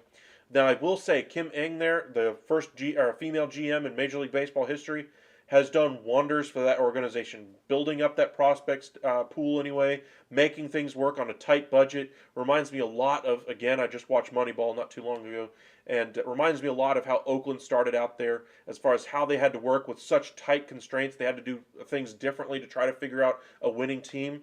Now remember, they're in a very tough division with a team that just went to the World Series in the Philadelphia Phillies, a team that just won the World Series in the Atlanta Braves, a team that just spent over $385 million in salary and close to $500 million in taxes and salary this coming season to be able to field their team, and that's the division they're in. That's the tough road they have to go through. And I just don't see their path to being able to compete right now, but they're doing everything they can to build up for their next competitive window, for when those contracts don't look so good with the Mets, for when those contracts start to age a little bit and you start to see those pieces start to fall off the roster a little bit piece by piece. The Swansons leave. You have to bring up a guy like Vaughn Grissom to take over those at-bats. Other players, Marcell Ozuna's contract doesn't work out. You have to solve that hole in left field with a guy like Jordan Luplow or Eli White that you just made the trade for. Pieces like that. Once you start seeing those faltering decisions from those types of teams, that's when the Marlins are going to be able to have their opportunity to make it, to be able to compete. And so Kim Ng's done a great job trying to make it work there. They've got a great young pitching core coming. They already have a good young pitching core. They just need to reinvest some of that on the hitting side of it. And so that's why I think Pablo Lopez should be traded for some hitters at the top end of that minor league level. Maybe Devers to the Phillies. That would be a really nice move to start off 2023. You already have Alec Boehm. You've spent a lot of money. I don't think there's necessarily another $25-30 million in the couch cushions for a guy like Rafael Devers. I think he would be a great addition to the Phillies, don't get me wrong. And Dombrowski is willing to do anything that he can to try to win. He will trade any top-level prospect that he has to try to get major league level talent on the roster. Age be damned, he wants to win. And we'll see how things work out for the Phillies. But I just don't think they'll be able to compete at that level of money for a guy like Rafael Devers. Now, if you're talking about a cost-controlled option, somebody management could bite down on a little bit easier, that makes more sense. Or maybe a starting pitcher for that rotation, another move that could make some sense. Another bullpen arm could make some sense as well for the Philadelphia Phillies. But Devers, I don't necessarily see as a fit, at least as of right now, as currently constructed, unless they're able to move off of a guy like Nick Castellanos and eat a little bit of that deal. Maybe trade him to the Rangers and have him be their left fielder every single day. That would be a move that the Rangers could take advantage of, and then you might have the money available to bring in Devers. But as currently constructed, I don't see a way for the Devers to make his way to Philadelphia. What scares me as a Marlins fan, they might do something stupid even though they just signed Alcantara to an extension. I'm afraid they might trade him this offseason. I saw you mention that earlier, Anthony. That's what we just talked about earlier, is that I don't think you have any fears for Alcantara being traded. I think he's going to be there for at least the next 3-4 years into their next competitive window, and even at that point, I don't think they trade him then. Welcome in, Rob. Appreciate you for joining us. Any bats you see the Tigers bringing in? I could see them adding around the periphery, maybe a corner outfielder, somebody with professional experience who could play a platoon type role, a Pollock, somebody who's not going to cost a lot of money, maybe a trade for an Escobar, something like that. Nothing that's going to set the world on fire. The Tigers right now are in the worst position you can be in Major League Baseball, and that's in the middle. I mean, they have some aging contracts like Miguel Cabrera, his swan song season. The money tied up in Javi Baez looks like the absolute worst contract in professional sports right now. That's how bad Javi Baez's deal looks like right now. On that Detroit Tigers team, they have Eduardo Rodriguez's contract. I can't remember if he has an opt-out or not this offseason or this coming off season, but that money should still look good. But I'll just say that the Tigers are in a very tough position because they have really good prospects like Riley Green to look forward to. Torkelson at times looked like he was a good hitter, but had to be sent down to the minors to try to rebuild some confidence as the season wore on this past season. And they're a team that's stuck in the middle. They can't really move forward. They can't really move back. They're in a period where they're spending money, but they can't exactly try to bottom out and rebuild completely because they have top-level prospects already on the roster. They're in a tough position. They're going to have to hope that Baez gets significantly better. They're going to have to hope for Cabrera to have a career year in his swan song season. They're going to have to hope Torkelson figures it out, and hope that Riley Green doesn't get injured and lose some of the steam that he had last season. He was fantastic for them. He is the future of that team for Detroit, and they're in a tough spot right now. Devers to Dodgers or Arizona. Arizona could make some sense. They were surprisingly in the sweepstakes for Xander Bogaerts. We just saw that they made the signing for Evan Longoria to a 1-year, $4 million deal. Obviously, he wouldn't be there next year as that deal would have expired, but maybe that would be a spot for him. But I think Devers, after having all the success that he had early on, playoff success, etc., when he first came up with the Red Sox, and now going from not having Betts or Bogarts and just seeing the downward spiral that they're on, he's going to want to go to a team that's able to push for the postseason. And so if he goes to free agency next year, which I fully expect him to, I think he's going to have no shortage of teams that are in playoff contention every single year as interested in him. And so I could see the Dodgers being there for him. As I mentioned, the Donaldson contract expires. He could go there. The Cubs are looking to try to build up to their next level of contention. He would be a fit there, playing next to Dansby Swanson. That would be a good, 1-2 there on that side of the infield. And we'll see how things work out. But Devers could be one of the biggest dominoes to change teams next offseason. You wouldn't say Ing has done a fantastic job. Well, the reason why I'm saying she's doing a fantastic job because it's just looking at the constraints that she has. I wouldn't say the major league signings have worked out great. Looking at Avisail Garcia's contract didn't exactly work at all. Jorge Soler had a terrible first year there with the Marlins. But I would say that Ing, on the prospect side of things, has done a great job rebuilding that capital, continuing to keep that roster churning, building up the prospect pool, building up that pitching staff, and that's where she's had her success. That's where she's had her biggest impact as far as improving the Marlins. Now, they've done terrible as far as developing hitting talent. That's the one area that they haven't really figured out. They had a great manager there, Don Mattingly, who was able to kind of steer the ship through all the turbulent waters over the last couple of years. But they haven't been able to spend money at the top end of free agency. That's why they had to overpay a little bit for a guy like Avisail Garcia to convince him to come to Miami. Obviously, that didn't work out. Those deals still have some time left on them. So not saying that those deals are the worst deals in Major League Baseball history, but they aren't exactly working for the Marlins. A contract like the Gene Segura move here is a nice move for them. None of these are set the world on fire moves for them. being able to get the extension done for Sandy Alcantara, way better than anything else that she's done on that roster. Absolutely had to get that done, and that extension right now is the best thing that she has going for her outside of the pitching success that she's had at the major league level and the prospects success on the pitching side she's had in the minor league level. That's why I say she's done a fantastic job, because of the constraints that she's had to work with. Could she have done better as far as bringing in hitters, bringing in better minor, or doing better by the minor league staff as far as bringing up better position players? Absolutely. Those are areas of improvement, and every manager has them. But with the restraints that she has on her right now, I would say those are very important successes for the first female general manager in Major League Baseball history. And yes, some of those pitchers did predate her, like you mentioned, Clay. But a lot of these have also, or she's been around for what, 2 years, 3 years now? I can't remember the time frame. But she's been around a little bit now, and she's in charge of making sure the program that they're on in the minor league level is one that succeeds. She also is in charge of when to call them up. I'm sure these general managers right now are pinpointing when exactly they want these pitchers to pitch in the minor level, what day they want them to go on, which team they want them to face, how they want them to pitch in that game, try to develop those talents in the minor league level. And she has her fingerprints all over that over the last couple of years, and that's why I say she's done a fantastic job on that, on those areas of things. With the Dolphins specifically, do you think they might end up with future draft capital in 24 and 25 for an Aaron Rodgers? I guess you're asking, do I think that they could go after an Aaron Rodgers? I think they're going to go after a quarterback. Do I think they'll end up with an Aaron Rodgers? No. I think Aaron Rodgers is staying right where he is. Too much money invested from the Green Bay Packers side of it.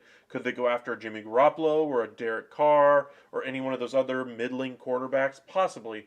But Teddy Bridgewater right now is a very good backup for you. I think Tua Tagovailoa might... I only bring this up because of Luke Kuechly. He retired because he got 3 concussions within a calendar year, and that's why he retired before things got significantly worse. CTE is a real issue that players have to deal with, and a thing like the health scare we had tonight with Damar Hamlin, that's going to bring things into focus for players like Tua Tagovailoa, who said, by the way, he has no memory of making any decision in that football game at all against the Green Bay Packers. And it's not the first time he's lost periods of time due to concussions this season. He needs to seriously consider about whether or not he wants to continue playing football, period. I understand it's his dream. That's what he's built his entire career for, et cetera, et cetera, et cetera. You never want to, wish anybody, to never accomplish their dreams as far as winning the Super Bowl, blah, blah, blah, or discourage them from going for it. But his health has to be the first and foremost priority for him right now. And if I'm him, I'd have a serious conversation with my family as to whether or not it's even right for me to continue to play football. Period.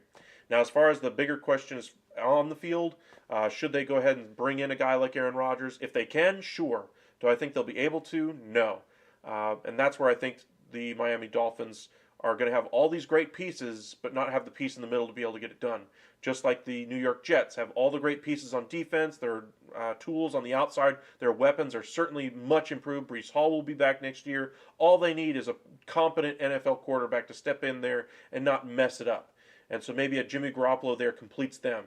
They don't necessarily need to bring in a top 5 quarterback in the NFL for the next 20 years to shepherd them. If they bring in a Garoppolo, they could possibly get to a Super Bowl with their rosters currently constructed because of how good that defense is. Sauce Gardner is possibly the best cornerback in the entire NFL right now. He's been an absolute perfect cornerback for them. And then on the offensive side of it, their weapons on the outside finally starting to come into their own. Garrett Wilson, etc. That offensive line could use a little bit of work, but they brought in Brown before the season began. They have Becton, who's going to come back from injury next year. So that offensive line should be improved. They need a quarterback. As far as the Miami Dolphins side of things, I just don't think they're going to be able to bring in a quarterback that's a star level piece, and that might be what ultimately holds them back in the long run. They've spent a lot of money on cornerbacks. They've spent a lot of money on their outside wide receivers, and they're going to have to spend more when Jalen Waddle hits free agency or gets closer to free agency. But kind of keep your eyes peeled for what the Dolphins do at their quarterback spot. As a football fan in general, can you explain the dislike Hall of Fame voters have in the NFL have for Zach Thomas? I love Zach Thomas. He was one of my favorite middle linebackers in the NFL. Of course, he played with the Cowboys for a season. He was fantastic, even as he got older. But he wasn't necessarily a difference-making player. He's kind of the Bobby Wagner of that era, just without the Super Bowl. And that's part of the reason why Zach Thomas doesn't get the same love as a guy like Bobby Wagner. That's why I like hiring the head of scouting for the Astros as a new assistant, new general manager of the Cardinals as a scout. The Marlins are certainly making some improvements, I'll put it that way, but they need to improve offensively before they do anything else at this point. Welcome in, Robert. The San Francisco Giants will be the most dangerous team. Haniger Conforto will make the Giants contenders.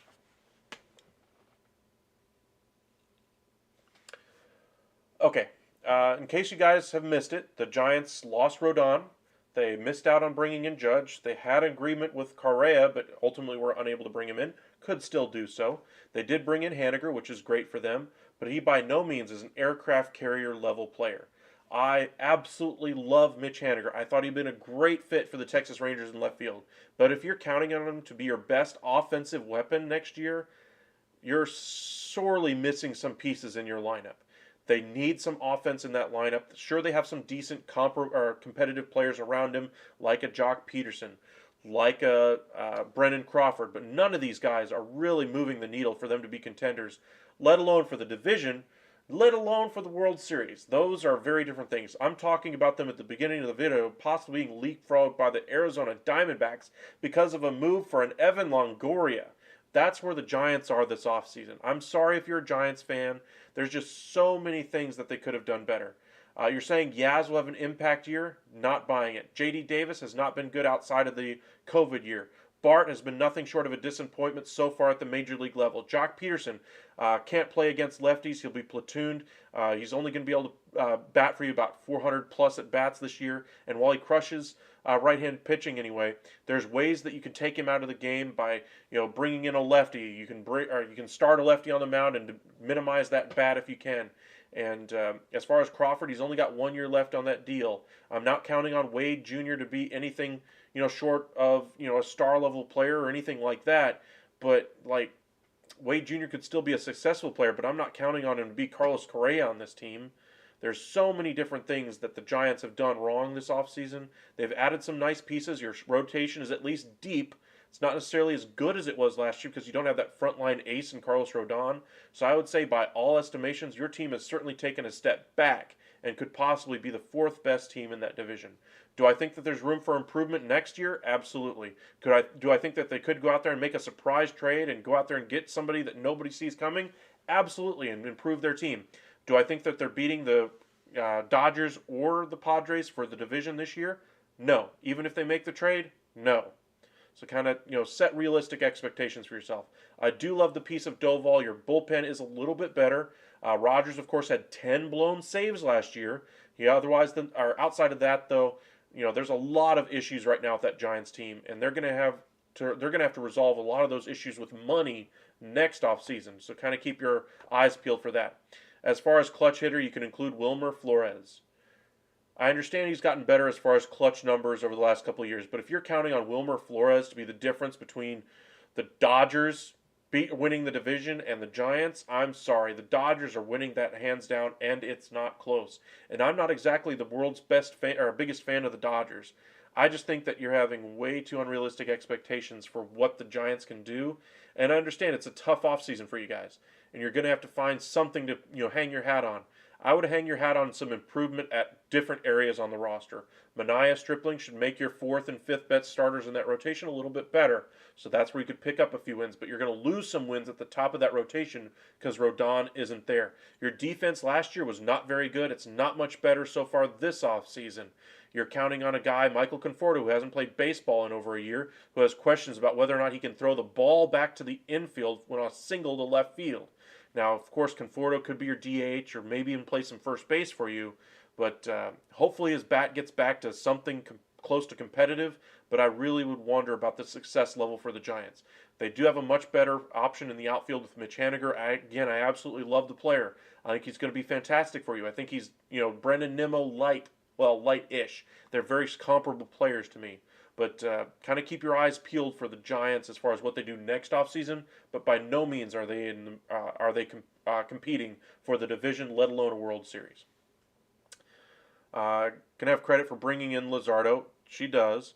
But gave up Marte in return, yes. But they weren't necessarily going to keep Marte. We saw he was looking for, the long-term contract, and we saw that the front office for the Marlins wasn't going to be able to extend Marte's contract for that. So I understand you had to give up something to get something, and I myself like Marte better, but there's no way the Marlins were going to be able to keep Marte, not at that salary, especially when we just saw them be unable to do that type of thing for Nick Castellanos. Sure, you'd like to keep your own guy in-house since you already have him, but he wasn't exactly leading them or leading that Marlins offense to anything, world-beating or anything like that, and they still were able to reset the clock, get the younger players in that system.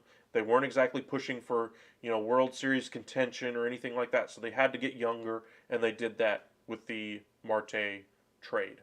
But when you compare Zach Thomas's production to guys like Urlacher, Junior Seau, he had better and more consistent production throughout his career. Zach Thomas was absolutely the model of consistency. I'll give you that. I love Zach Thomas. But Brian Urlacher got to a Super Bowl. Junior Seau I don't think he got with one until he was with the Patriots, I want to say. But he was an absolute impact player, rushing the passer as well. That's why Seau's a little bit different. Urlacher is the better comp there, but again, playoff success, name recognition, Bears defense, etc., versus Miami Dolphins, etc. That's kind of why people view Urlacher here and Zach Thomas right in here.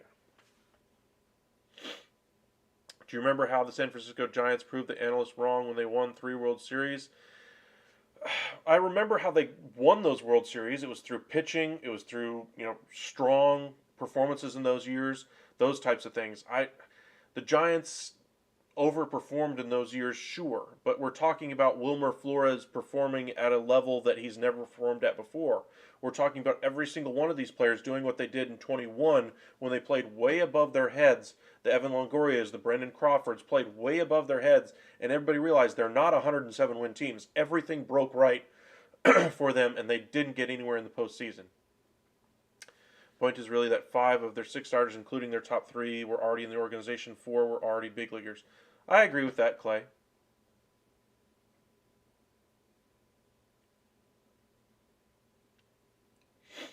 Alrighty, so been with you guys for about an hour 45 right now. If you guys have any questions, like I said on all my other videos, if you guys have a question, please feel free to send a comment to us on one of our videos. I will try to respond to you either there or in our next live. As I mentioned, we'll be doing some live live games for you guys the rest of this week. Try to do some MLB lives as well mixed in there. So kind of keep your eyes peeled for those as well. Really appreciate the support we've gained over the past year. We're trying to start off 2023 strong with our first video, our first live anyway today. Making some videos for you guys early tomorrow morning, so keep your eyes peeled for those. As I mentioned, we'll be having a video about Sean Payton coming out tomorrow. Very important video that's coming out for the future of several franchises. Broncos fans, you may want to pay attention. Chargers, Cowboys, and Saints fans, you all might want to pay attention to that video coming out tomorrow. We'll have a bunch of other videos coming out as well. Appreciate you guys joining us. And Anthony, I don't understand why my auto dictation corrected Astros to Cardinals. I was talking to Skyrim department for Astros being hired as assistant GM for Miami. We got what you're trying to say, though, Anthony. You're all good. But just want to say thank you guys for joining us. Again, we'll hopefully see a lot more trades start to happen over the next couple of weeks. Remember, World Baseball Classic is this year, so teams are trying to solidify their rosters before that happens. Pitchers and catchers do report here in the next month or so anyway. And so hopefully we can get back to actual on-the-field games. My favorite part, though, of the baseball season is all the transactions. What's going to happen? Where are these players going to go? How does it improve the product on the field? Those kinds of things. What does the success of a prospect this past year mean for their next season? What does this mean for their timeline to be able to get into contention? Those types of things. So kind of keep your eyes peeled for the successes and the failures of different organizations. Right now, I'd say the worst offseason so far in Major League Baseball, number 1, has to go to the Giants. They've had by far the worst offseason out of everybody else, just when you consider their expectations so far. Next, I'd have to put the Red Sox in there and the Twins tied at second. For me, the Twins weren't able to bring back Carlos Correa. They said they absolutely needed a horse at the top of that rotation if they didn't bring back Correa. That meant Carlos Rodon or possibly trading for a guy like Corbin Burns. That could still happen, but as of right now, their biggest moves have been Joey Gallo and the catcher, Christian Vazquez. not exactly moving the needle for them. Now, of course, that could, or bringing in Christian Vasquez gives them a better catcher. Maybe their performance, the failures that they had in the second half don't happen quite as much with the failures that they had from their pitching staff. But you're losing one big important piece in that organization now with Carlos Correa. If the deal falls apart with the Mets, maybe they can dig back in there and save their offseason, bringing him back in. But we'll see how things go. For the Red Sox, of course, they lose Xander Bogaerts' absolute PR nightmare from the beginning of last offseason when they lowballed him in free agent, or before he got to free agency this offseason, and basically just alienated the player, basically setting him up to leave in free agency, only getting a compensation pick back, more bad PR at the trade deadline when basically Xander Bogaerts says, "Nah, get away from me. I don't even want to talk to you about an extension." The Red Sox are in a world of hurt right now, and they have had, as far as in my estimation, tied for the second worst offseason in Major League Baseball. Appreciate you guys joining us tonight. Let us know what you guys think as far as, what's the next big free agent going to sign. There aren't a whole lot of big free agents out there. Your biggest being Jurickson Profar right now on the hitting side. Pitching, maybe a guy like Michael Wacha, pieces like that. Not exactly exciting, but maybe, we get something there. But maybe we get some trade talk as we get a little bit further on in the week, and hopefully we finally get some actual trades to discuss. In case you guys are unfamiliar with us, we are the Upside Sports Network, cover the NBA, NFL, the NHL, and Major League Baseball. Make sure you hit that subscribe button and like the video. We really appreciate that. You guys can check out MLBTradeRumors.com to kind of keep up on the print stuff. And again, we'll try to give out a lot more videos now that we're into 2023. The holidays are behind us. You guys can do baseball. Let me see what this one was. BaseballTradeValues.com as far as, if you want to try your hand at making a trade yourselves, as far as what it might cost to bring in a Pablo Lopez or a Brian Reynolds or a Jake McCarthy or any of the other pieces, a Chris Sale out there, what it might cost to bring Rafael Devers to your team if they're unable to negotiate a long-term deal. You guys can check out that site. And as always, you can follow us at Twitter or on Twitter at UpsideSN or on Facebook, the Upside Sports Network there as well. Appreciate all you guys joining us tonight. Welcome back. Welcome to 2023. And we'll kind of wrap up where we left or where we started this video with thoughts on DeMar Hamlin. Good safety or cornerback safety, defensive back anyway for the Buffalo Bills. 24 years old. Basically performed a routine play in the game tonight and suffered a significant injury. Had to be CPR was performed on him on the field. Both teams were visibly shaken. Understandably so. The game was first suspended. They thought they'd get the game back going, and of course, cooler heads prevailed, and they realized there's no way they were going to be able to perform. Hopefully, he is okay. That is where all of our thoughts are right now. Thoughts and prayers with him, his family, his friends, the Bills organization, the Bengals who were there as well, the NFL family as a whole, and hopefully everything works out. Last I heard before I started this live is that he was in critical but stable condition, that they were undergoing tests for him, and hopefully he recovers. So if you guys want to, wish him well, you guys can at the bottom of this video. And I doubt he sees it, but who knows, what anybody sees nowadays. But it's very important that he is okay for everybody in that organization. That would be just the injury itself already is devastating for them to have to deal with. You just hope everything resolves well, and good luck to him and his family. Wish you guys nothing but the best. But appreciate you guys joining us tonight. Again, we'll see you guys tomorrow evening. We're going to put out a whole bunch of videos for you guys. Make sure you drop a like on this video. Hit that subscribe button. If you guys have any questions, please feel free to send them to us. We will try to get back to you guys. And we'll see you guys tomorrow evening.